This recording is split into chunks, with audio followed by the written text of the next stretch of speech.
салом алейкум дӯстони азиз, тамошобинони арҷманду муҳтарам. барномаи гуфтаҳои карантинӣ аст. қаблан таманно мекунам ки ҳамаи шумо сеҳатманд бошед, дур аз ин балоҳои covid-19 дигару бошед. бовар намекунед агар бигӯям ки меҳмони барномаи мо имрӯз ки аст. меҳмони барномаи мо баҳром ғафурӣ, сарояндаи маҳбуб, писандида ва дӯстдори мову шумо. ва инак мо бо баҳромҷон маслиҳат кардем. баҳромҷон вақт ҷудо карданд барои иштирок кардан дар барномаи мо.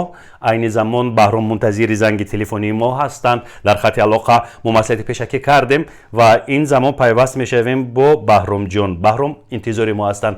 алло, салом алейкум. салом баҳромҷон, хуб ҳастед? Салом Орзуҷон, ман хеле мунтазири шумо ҳастам. Салом ба он нафарои ки моро мебинанд. Бисёр лутф кардед Орзуҷон. Салом ба мухлисони азиз. Салом ба ҳама тоҷикони рӯи дунё. ва боз мушоҳида мекунам ки шумо зуд ба Федератсияи Русия меравед. як поятон дар Тоҷикистон аст, як поятон дар Петербург. чаро? ташаккури зиёд. Рости гап имсол нарафта будам, пор сол рафта будам, барое ки бисёр даъват кардам. бародарон дар он ҷо зиёд ҳастанд.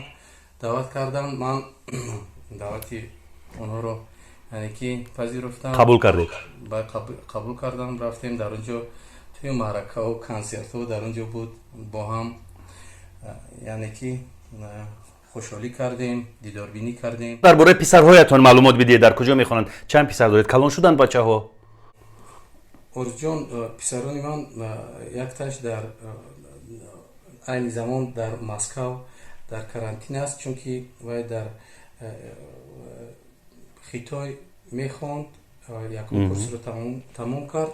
بعدا میخواست در اونجا تحصیل کند، بازم با زبان ها مشغول شود. تستر مقصد یاد گیرد زبان رو که نصیب نبوده است این و بای عصر که چون که از اونجا علنگه گرفت با مسکو رفت. بله، من همشهران گفتم بچه جانا بیا خانه بیا. گفت نه تا جان من اگر چی باشد مسکو میروم. در اونجا وقتا اون لحظه یعنی که در مسکو نبودن این کسلی ها. بعدا اومدن مسکو. در مسکو کی باز این کسلی ها اوج گرفت. در کرانتین موندن. بله، در کرانتین در خانه یک برادری نزدیکم در اونجا موندند. یک برادر خودتون نیز در فدراسیای روسیه بود؟ او برادری نزدیک، یعنی یک سادی بانومی سادی جون، یک برادر نزدیک دارم. در اونجا یعنی کی زندگی میکنند. مردی ثروتمند هستند. گفتن اکا جون به تشویش، فرزند تو فرزندی مو، من اینجا به غرض فرزندی شما چند بچه دیگر یعنی که خدمتشون بود میکنم. اگر دخول من بیسته من شما خفه. با سادی جان سپاس میگویم. خیر، رحمت کلام گفتم بسیار خود دمی وضعیتی وزبین بسیار خرسند. خدا شما را خرسند کنه. اینی حال در آنجا است. دیروز زادروزی پسرم بود در آنجا توسط زادروزی انوشیروان بود؟ زادروزی انوشیروان بود. یعنی که با توسط اینترنت تبریک کردیم. خیلی دوم فرزندم احسان جون، اونم در تحصیل میکند در اکادمی پایم یکم کورس میخواند. اینی زمان در خانه است، در خدمتی یعنی که پدر و مادر. بعدا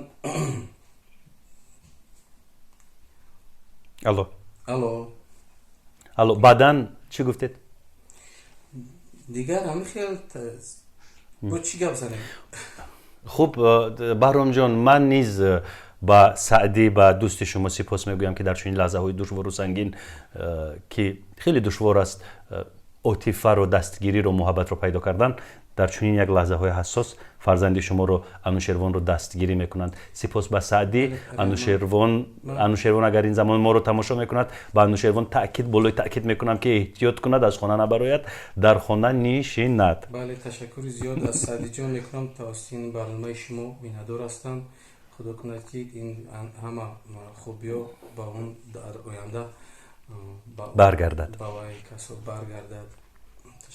خیر، اکنون بهرام جان بیایید برای جوانان سخاوتمند و ثروتمندی که در فدراسیای روسیه برادرهای خود رو، هموطنهای خود رو دستگیری میکنند، سپاس بگویم و یک ترانه رو تقدیمشون بگردانیم تا دستگیریشون باز دو چند شود، ده چند شود. مالش ارز جان، من سلام گرم و صمیمی خود رو به همه مهاجران، به همه اون نفرانی که بیرون از مرز هستند، در امریکا، در آسیا، در دیگر گوشه‌های دنیا هستند، سلام خود رو میرسونم. صدای ناتکرار بهرام.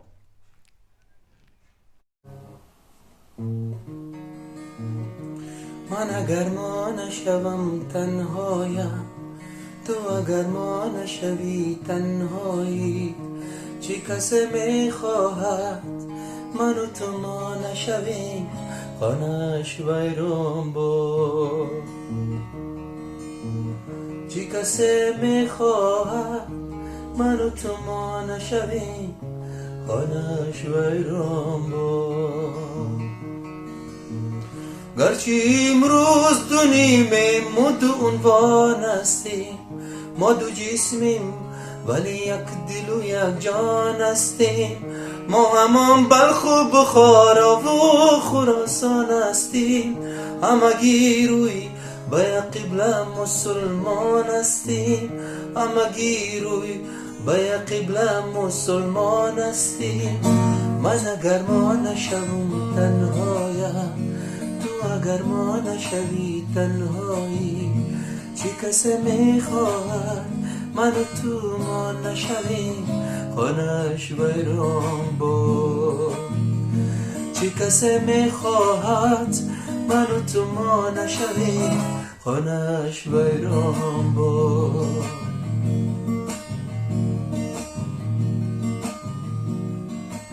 سرنوشته که یکی هست دو تا بی معناست، سرنوشته که یکی هست جدا بی معناست، ما یکی بوده و هستیم دو تا بی معناست. من اگر ما نشوم تنهایم، تو اگر ما نشوی تنهایی، چی کسی میخواهد من و تو ما نشویم خانه‌اش ویران با. عجایب، شعری بنیهایت زیبا، آهنگ نیز زیبا، آهنگ و شعر به هم پیوند شدند. با تشکر زیاد. تشکر زیاد به شما میادر هستیم. بهرام، چرا اینقدر سرودهای غم انگیز میخونید؟ اینقدر سرودهای چی بگویم خیلی خصوصیت مینور داشته میخونید؟ چرا؟ چون که در خانه گیتار است، بسیار وقت سرودهای شوخ با گیتار نمیبراید. وقتی با گیتار میخوای یک آهنگ ایجاد کنی، فقط آهنگای یعنی که غمگین، آهسته، آرام، به طرز رسوم میگن مدلک، همه خیلی سرودها، بسیار سرودهای شوخ هم دارم، سرودهای شوخ هم دارم با گیتار نواخته نمیشه. اکثر مخلصان شما را همچون سراینده موفق میشناسند و اعتراف میکنند و دوست میدارند، ولی اکثری از آنها نمیدونند که شما آهنگ میسازید. شاید بعضیشون بدانند، بعضیشون نمیدونند که آهنگ میسازید و آهنگهای شما رو دیگر سراینده ها نیز گرفته مورد استفاده قرار داده سرودن. و غیر از این شاید باز اکثریت اخلاصمندان هنری شما ندانند که شعر هم می نویسید. راستیگر شعر می نویستم، شعر می نویستم و از نظر یعنی که شاعران می گذاروندم، چون که من شاعر نیستم و بعضا شعرهایی که می نویسم کوشش میکنم که از نظر یعنی که آدمای متصدی گذارونم. بسیار وقت با استاد فراد میلاد کار میکنیم و اون کسا هم بعضا شعرهای مرا درست میکنم. بله، اون کس یکی از روزنامه‌نگاران خیلی حرفه‌ای هستند، برادر عزیز ما فرهاد جان. درود فرهاد. بله تشکر میکنم از فرهاد، چون که طوری چند سال است با هم همکاری میکنیم. سرود مهاجر بچه رو نوشته است که یعنی که حالا گیمنی مهاجران شده است. این سرود بله بله بله وقتی با دیگر بیرون از مرز با مهمونی یا که عروسی ها و کنسرت ها میریم، حتما این سرود رو قریب 10 بار خواهش میکنم که من سر رویم. برای من این یک فخر بزرگ است. برای همین من از فراد میلاد میندور هستم برای این سرود رو ایجاد کردم، هدیه کردم. درست. چند سال شد این ترانه؟ تقریبا نمیدونم، شاید 10 سال شد که اینجا شده باشد، ولی تا هنوز ورد زبانی همگان است. یعنی این ترانه در فهرست ترانه های طلایی فارسی تاجیکی باقی میماند. بله. طول 15 سال شد. 15 سال شد. طول 15 سال شد. بله بله. 15 سال این ترانه ورد زبانی همگان است. ای مهاجر بچه سرگردان تاجیک. سرگردان تاجیک. بله. تا هنوز این ترانه رو دوست می‌دارن. و آهنگ‌های شما رو کدومی از سراینده‌ها گرفته استفاده بوده است؟ در این باره بگوید، درباره آهنگسازی‌هایتون، همکاری‌ها با دیگر سراینده‌ها. من چند بار این گپ رو گفتم. من بسیارتر آهنگسازی را از صدرالدین جان سر کرده بودیم. زیاده قریب از 10 سرودهای مشهوری که از اول. کدام سرودها بودند؟ چلچل صدای باران، زیری باران که زیری باران چگونه بود؟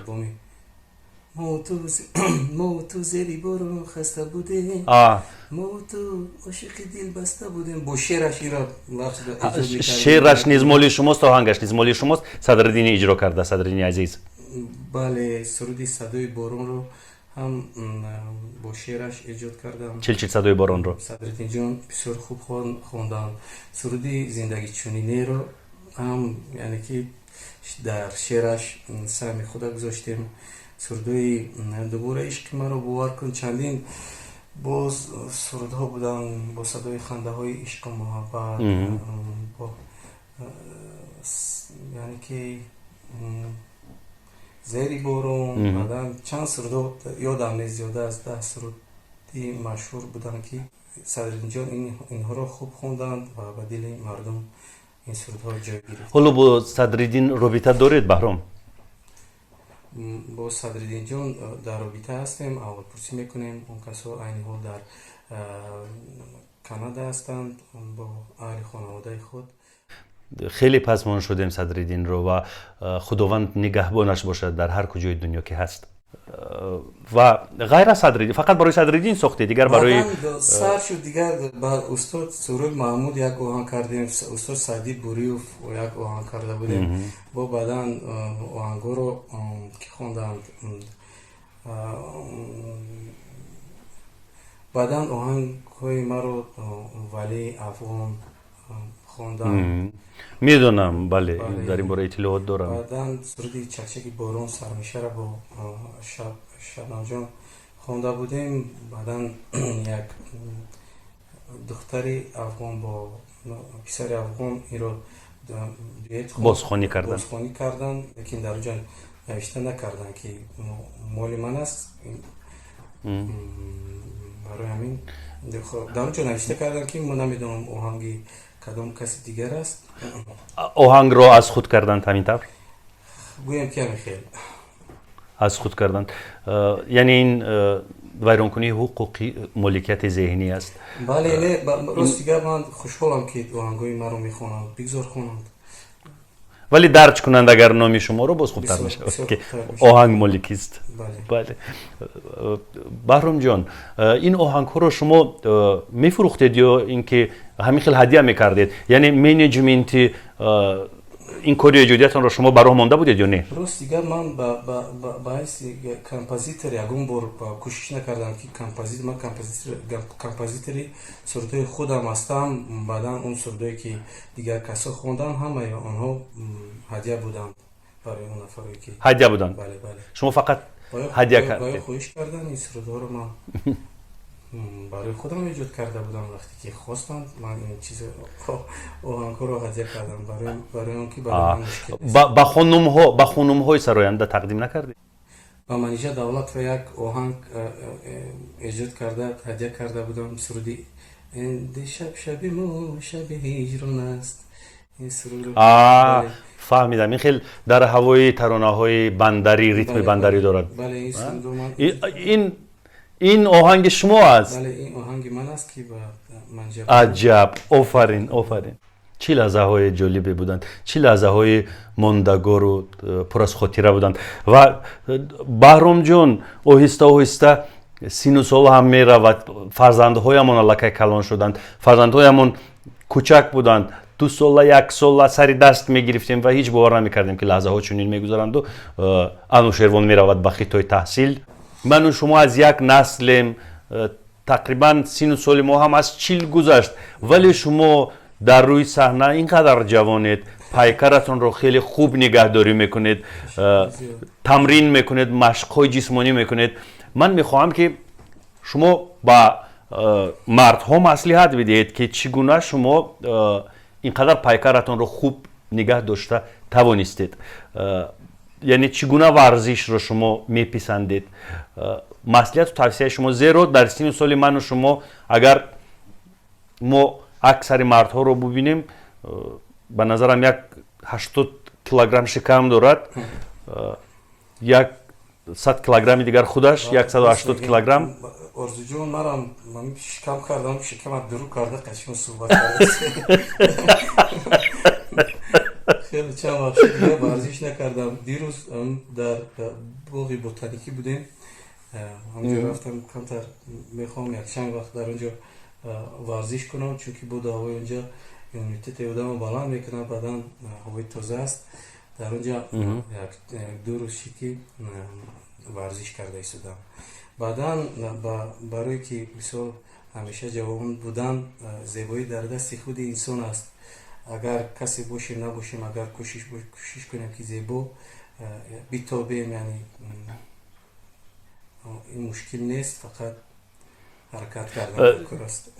یعنی شما رژیم میگرفتید، پرهیز میکردید هنگام مشق؟ راست دیگه یکم وقت پرهیز نکردم، پرهیز رو هم نمیتونم، پرهیز هم نمیکنم. چیزی که پیش بیاید میخورید؟ چیزی که باشد میخورم، اشتیام خدا را شکر سازه. چی رو دوست می‌دارید بیشتر از غذاها؟ بسیارتر چی؟ از غذاها چی رو بیشتر دوست می‌دارید؟ کدام غذا رو؟ راست دیگه فرق ندارد، کدومی با مزه باشد خدا میگیریم. برای من فرقی ندارد. بسیارتر اوقات خمشوربا، سیقی، بعدن یکی مطور زوادی چم پیچوندن میگیریم تا شکم این لحظه های وزبین خودتان میدونید و ورزشی هم نمیرسیم. کوشش میکنم که در باغ بوتانیکی ورزش کنم. هنرمندان زیادند، مثلا راویان هم زیادند، شاعران هم زیادند، ولی محبت مردم رو نه همه آنها به دست آورده میتوانند. من ندیدم انسانی رو که بهرام رو دوست ندارد، بهرام رو احترام نکند و برای بهرام کفکوبی نکند. من همین گونه آدم رو ندیدم. یعنی این غیر از هنری شما، غیر از صدای خیلی زیبای شما، باز از آدمگری و از انسان پرستی و انسان شناسی شما نیز وابسته است که خیلی انسانی خوبید، دلی روشن دارید بهرام جون. از اول راستیگه یک مهر برادری صمیمی که و نمیبینید در دل همدیگر همون جا گرفته بود. من شما رو به نهایت دوست می‌دارم و خیلی خوشحالم که در این لحظه ها با شما توسط اینترنت هم صحبت میکنیم. من همیشه از صمیم قلب میخوام که با شما همکاری بکنم. بسیار خوب میشد آرزو جان، و شما یکی از بهترین شاعران زمان ما هستید و زمانی انشاءالله که در دیگر زمان ها هم شما خاطره های یعنی که شعر خودم میمونید، چون که در شعرهای شما بوی خیام و بوی لایق رو من میبینم. با شما بربوریات هم دارم. اگر که شما هر وقتی که خواهید که ما همکاری کنیم، من خرسند میشم. خدا کند امروز رسد. اگر رود و مثلا زندگی دوباره تکرار شود یا اینکه پیش شما انتخاب بگذارن، کدامش رو انتخاب میکنید؟ آوازخوانی، تجارت، اکتوری در سینما و باز نقشی که آفرید اولیگارخ. راستی گپ من وقتی که سرود میخوندم خودم نمیدونستم که سرود میخونم، حتی در شب خوابم سرود میخوندم. این کسب رو من انتخاب نکردم، چون که این کسب مرا انتخاب کرد. یادم نیست که من کی آغاز کردم و دوباره هم اگر دنیا بیام کسب هنرنمایی آوازخوانی را انتخاب میکنم، چون که مرا از این کسب من از اول مردم مرا شناخت. توسط این کسب من یعنی که فرزندای خود کلام کردم، آن یافتم، پدر و مادر خود را نگهبین کردم، در جامعه خدمت کردم، آبرو پیدا کردم. درست. این کسب مرا با اولیگارخی برد، چون چنانه که شما گفتید در کنار نقش بستم، همش از روی این کسب آوازخوانی هم است. برای همین من این کسب را بسیار دوست می‌دارم. اگر دوباره ثبت شوم بازم سرود میخونم.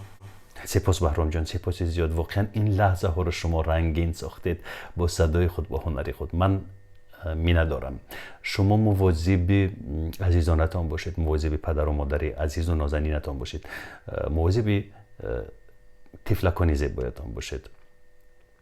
و این لحظه ها با تماشابینان عزیز رو آوردم میگویم شما نیز احتیاطکار باشید و میرسد روزی که ما نه رسیده به خانه همدیگر میرویم به مهمانی و سر یک دسترخوان نشسته در کنار یکدیگر چای می نوشیم. فقط ایمان بیاورید به پروردگار یکتا و به همتا و مهربان. همینجا با شما خیر و خوش میکنیم. خیر تا برنامه های دیگری نگفته ها. در پناه امنیت خداوند باشید. خیر.